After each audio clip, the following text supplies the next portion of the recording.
девочка 9-летняя, изнасилованная. И вот нашим думцам нам приписали ее и дали пожизненно. И вот 12 лет они терпят, а мы бегаем, а толку никакого. А кого задержали, кого осудили? Ивженко Виталий Васильевич и Зюзин. Это кто? Это ваши сыновья? Нет, не сыновья. Ивженко мой сын, а Зюзин у меня в то время они ремонт дома делали. Он у меня жил, этот Зюзин, и вот они их оба задержали. Вы хотите сказать, что незаконно? Незаконно, конечно.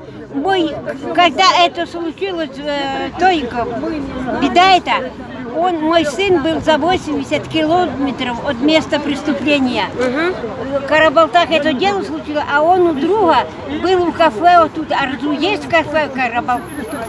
Вот этот Арзу был у друга на день рождения. Есть свидетели, доказывают, когда приехал, в чем одетый был. А что нашим судьям, свидетели, нашим судьям дело закрыть А надо. кто рассматривал? Какой РОВД? Какой суд? Карабалта. Вот. Город Карабалта. Карабалта, судья Алжанов, прокурор Бежикеев. Вот эти вот. И вот эти тут. И Он ваш сын сидит? Уже сколько сидит? 12 лет сидит. А сколько дали?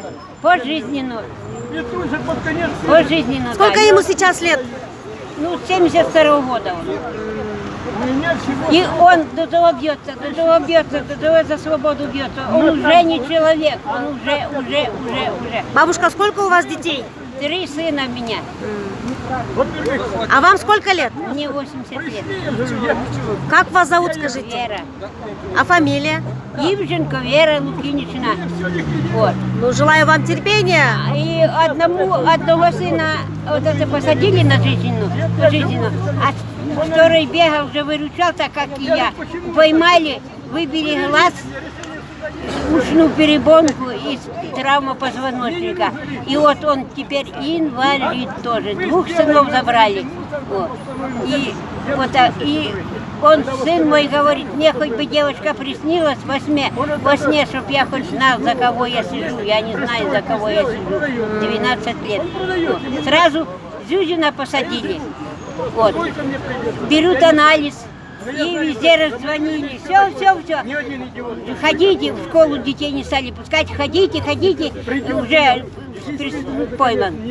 Приходит анализ, а преступник не той. Анализ вообще не подходит Зюзина. Вообще. Да я и знаю, я с Зюзиным в тот день и в тот час была на свадьбе моего сына старшего. Была свадьба. И мы были на свадьбе с Зюзиным. Вот.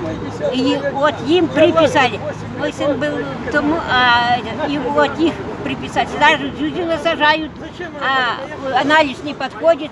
А мой Сергей, мой сын, давай везде, тетя Марина, сходи туда, ты напиши, ты скажи то. А у Марины был телефон на прослушке.